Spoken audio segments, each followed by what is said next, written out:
Hey everybody, Wes here for Tuesday's workout. For the strength, we are working on some pull-up and specific position in our pull-up strength.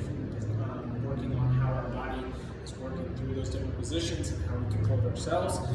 What we're going to see first is 2 bottom to half pull-ups. Once you finish those, we will go into a over the bar chin hold.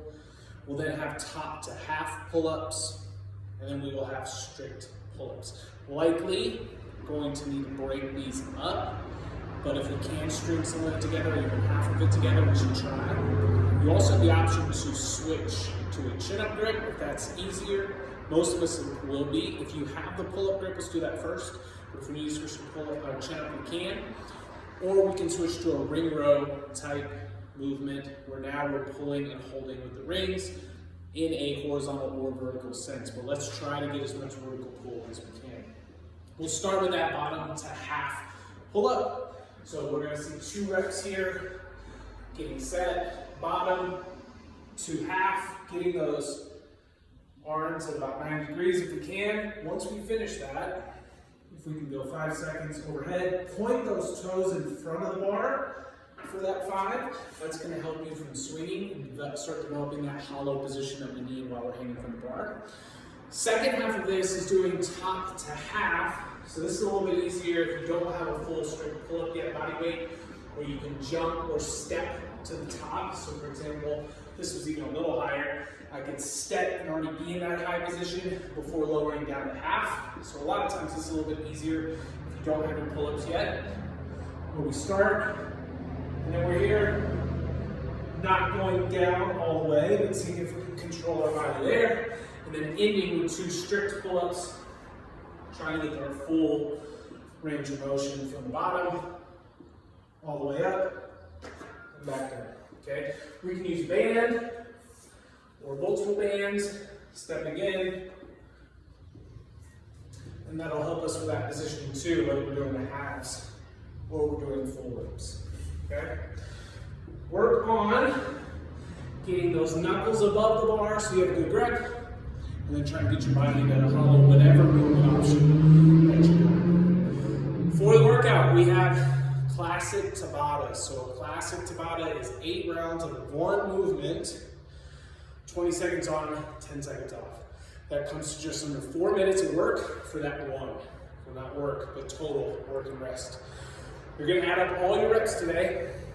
You're gonna do 8 rounds of Tabata bike, so 20 seconds on, 10 seconds off the bike. Count those calories. 20 seconds on, 10 seconds off for 8 rounds of ring rows, double unders, and then bike. So we end up with a 16-minute workout. Let's move this over. So we look at ring rows.